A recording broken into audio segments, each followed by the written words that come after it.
This is the new K70 CORE keyboard from Corsair, an entry-level mechanical gaming keyboard that focuses on delivering great value for money alongside a bit of that Corsair bling. Spoiler alert, I kind of like it and I think you might too. Let's check it out.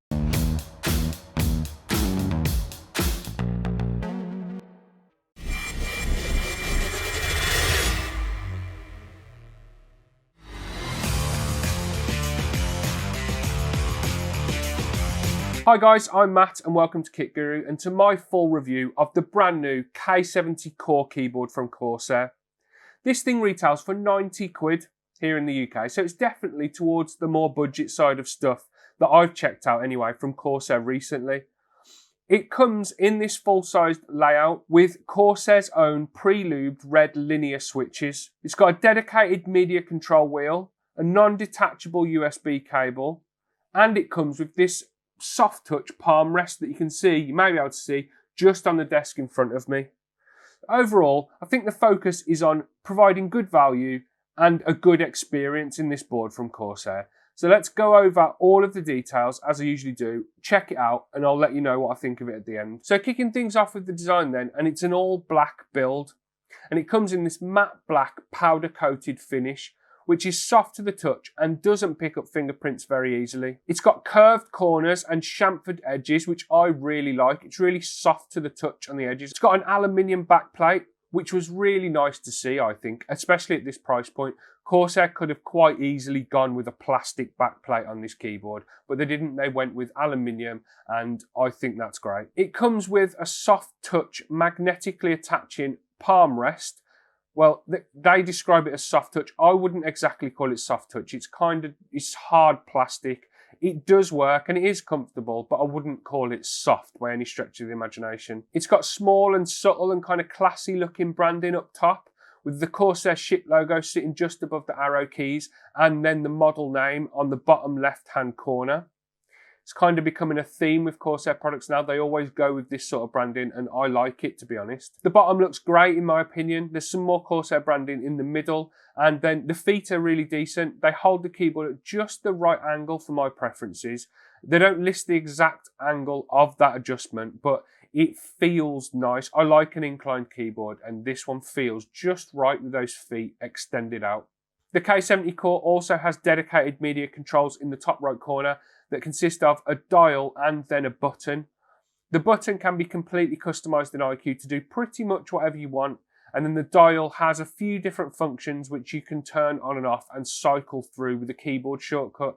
I'll talk about those functions in a little bit more detail later in the video. And finally, before we move on to talk about the build quality, this keyboard weighs 934 grams, which isn't mega light and it isn't ridiculously heavy, and it does feel sturdy when it's been on my desk. It doesn't move around when you're typing or anything like that. So moving on to talk about build quality then, and as is more often than not the case, compromises have to be made when you're getting a budget product, which this isn't exactly the cheapest keyboard in the world, but it's budget in terms of the Corsair lineup of peripherals. So the build quality, I feel, is the area where I wouldn't say corners were cut, but it's where materials weren't as premium as on premium keyboards. This isn't a premium keyboard, it's a budget orientated keyboard, but you can definitely feel that in the build quality. So the bottom case is plastic as opposed to the back plate being aluminium, which while that aluminium backplate will give some rigidity to the overall build and chassis of the keyboard, it does still flex a little bit due to the mostly plastic construction. And that media control wheel does wobble ever so slightly in its housing, and it's really easy to just pull it off, and then you can see it's just a cheap plastic dial. The keycaps are double shot ABS plastic as opposed to PBT, which isn't necessarily a bad thing. Some people might prefer ABS keycaps, but they will develop a bit of shine a bit quicker over the long term, and they're not quite as durable as PBT keycaps. They feel okay though, which I'll talk about more when I talk about my usage of the keyboard a little bit later in the video, but the keycaps are not as robust as PBT keycaps. The cable is non-detachable and it's not braided, and it's quite thin and it feels quite cheap. It's not very impressive at all, the cable, to be honest, but it does its job. It connects the keyboard to a computer. And the same can be said about the wrist rest, although it does perform as a wrist rest and it doesn't feel uncomfortable or anything like that, it definitely doesn't feel like a premium product. It's hard plastic. Corsair describe it in the material that I was sent as a soft touch palm rest. I wouldn't call that soft touch by any stretch of the imagination. It's a hard plastic, and compared to some of the wrist rests on other keyboards, it's definitely nowhere near soft. So now I want to talk about the switches, the keycaps in a little bit more detail. We'll do a sound test in a moment. This is the area, the kind of core keyboard experience, typing experience. This is the area where the K70 Core has impressed me the most. In my opinion, it feels better to type on than the K70 Max that I reviewed recently. And the K70 Max is more than twice as expensive as this keyboard. And we're heading in the right direction with the spacebar, which is something I've criticised on Corsair boards in the past. This time around, the stabilisers in the spacebar are pre-lubed, and Corsair have stuck some dampening foam just underneath the spacebar to help soften the feel and dampen the sound. I loved to see this. Keep going in that direction and we'll get better and better and better. Still isn't perfect. There's no keyboard is perfect, but the spacebar still has a way to go, but it's definitely heading in the right direction. I loved to see that. Now the keycaps, while they are ABS, they do feel good. They feel good quality. The tolerance between the switch stems and then how the keycaps attach onto those stems is quite tight, quite snug. The keycaps don't wobble around too much under your fingers like I've seen on certain keyboards in the past, and these feel as good as any keyboard I've ever reviewed, to be honest. The switches, which again are Corsair's own red linears, they feel great. They've been factory lubed and they've got a really smooth feeling throughout the whole range of their travel. When you bottom them out, they've got a slight cushioned feel. Here's a sound test.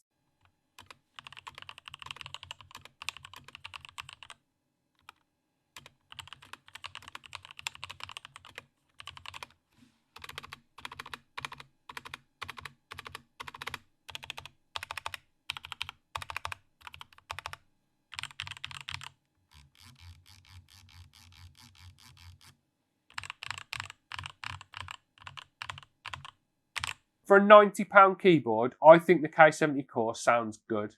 I'd go as far as to say it sounds better than the K70 Max. And the spacebar still needs a little bit of work. It's still got a way to go, but it's definitely an improvement on the previous spaceBars that I've tested on Corsair keyboards. So we're heading in the right direction, and I want to see how far they can take it and get that thuck, get that thud, get just a satisfying spacebar. It's what everyone wants from a keyboard. Moving on to talk about RGB then, and would this really be a Corsair keyboard if it didn't have bucket loads of RGB?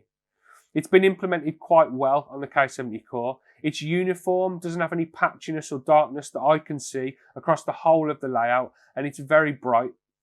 There's plenty of effects to choose from in iCUE, as is the normal with Corsair stuff, and you can go ham with the layers and start creating really custom effects if you want to. And transitions between one colour to the next, which you see in like rainbow and rainbow wave and effects like that, are really smooth and silky. And I like Corsair's RGB, and that hasn't changed with this board at all. I've really enjoyed using this keyboard, and it's kind of gone against my mindset of you get what you pay for. It's going toe to toe with some much more expensive keyboards in terms of how I've enjoyed using it. Typing has been a very, very satisfying experience on this board overall, and I've enjoyed using it I typed out the script for this video with it, for example. I've typed many things on Discord, I've used it for a couple of weeks, and it's just been great the whole time. The dial has come in quite useful as well, which I don't really tend to use dials a lot when I've got them on my keyboard, but this one I've used a little bit more, still not all the time, but a little bit more than I usually do.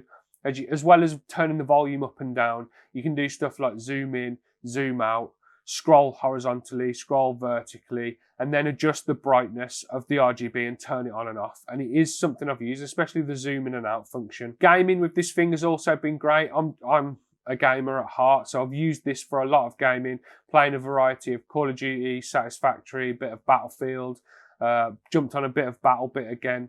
And it's just been great. It's never skipped a beat at all. It's got a 1000 Hertz polling rate. The key presses have always felt responsive. It's never not registered anything I've been trying to do, and I haven't had any issues with it at all. It's never not worked, and I've never felt like the keyboard is not keeping up with me. Not that that's hard to do. I'm a middle-aged past it gamer with crap reaction times, but this keyboard is perfectly suited to someone like me. And talking about the software then, which is of course Corsair's iCUE. Now I know there's some of you that comment on the videos that don't like customization or peripheral companion software, whatever you want to call it, at all. And I get that, I get you don't want stuff running on your computer and taking up resources. But when you do need to configure stuff, I think Corsair's iCUE does a decent job. And it's much, much better and far and away is ahead of some of the offerings from some competitors. So iCUE isn't too bad in my opinion. And since iCUE moved over to the plugin system, as soon as you connect the K70 Core to your computer while iCUE's running, it'll just detect it automatically and install that required plugin, and then you'll be good to go. Customization is quite simple. There's the usual hardware and software based lighting and key assignments, and then there's a tab for the media dial, which lets you turn its different functions on or off. And then finally there's tabs for performance, which is for turning certain key combinations on or off. And then there's device settings for switching the polling rate, saving custom profiles to the onboard memory, and enabling stuff like PlayStation mode. Overall, and as I've said in the past, I like iCUE, and I think it's ways ahead of some of the other software that I have to use during my reviews of this keyboard or that mouse or whatever. iCUE does a decent job, and it's got better with the plugin system that I've mentioned previously as well. And it just gets the job done, and it's simple to use. It's laid out well. There's monitoring stuff in there as well, so you can see temps or usage for certain parts in your computer. It's decent software, and I've never had any problem with it. Overall then, I like the K70 Core. You can definitely tell that Corsair have shifted focus back to the basics of how a keyboard should feel and how it should work, especially when compared to some of the more recent releases that I've checked out. Some of the releases like the K70 Max, where that had the magnetic switches, it was trying to do something different and bring something different to the market that makes it unique, which I get why they're trying to do that, but it kind of took some stuff away from that core typing experience. And I feel the K70 Core, and especially when you use it, you can feel that they're kind of refocusing back in on that, and I really like that. The price of 90 quid is okay in my opinion. When you think about what you're getting, a full-size keyboard with dedicated media controls, fully mechanical, fully backlit, then 90 quid isn't too bad. It's quite competitive, and it delivers on the core experience very well, which is, I think that's the most important thing in a keyboard. If you disagree, let us know in the comments, but to me, it definitely is. It's been a joy to use this keyboard, and you don't get the feeling of it's a cheap keyboard when typing on it. But when you dig a little bit deeper into the build quality, that's when things start to become apparent that obviously for a company to produce a budget keyboard, they can't use the most premium materials. They've got to cut the production costs somewhere. But the K70 Core kind of keeps it quality in the area that matters most, like the stabilizers, the switches, the backplate. The keycaps are good even though they're ABS. The improvements to the spacebar, I've got to take my hat off to Corsair. They've improved it quite a lot. The stabilizers now being lubed, and that foam that they've included have made it a better experience. It still isn't perfect and it still sounds a bit rattly, but it's definitely heading in the right direction. Overall then, and to summarize the whole thing, this is my favourite keyboard from Corsair that I've reviewed recently. Not everyone wants to spend 200 quid plus on a keyboard, and this one for 90 quid delivers where it matters. You could do a lot worse. And that's the end of the video, guys. I hope you enjoyed it. Please leave a like down below if you did. Don't forget to subscribe to KitGuru to keep up with the latest PC gaming news and reviews. And if you want to check out our merch or links to our Discord server, our Patreon page or our website, then you'll find all that stuff below in the video's description and just below the video. Anyway, guys, I've been Matt. This has been the new K70 Core budget-ish keyboard from Corsair. I'll speak to you in the next one. Look after yourselves. See you later.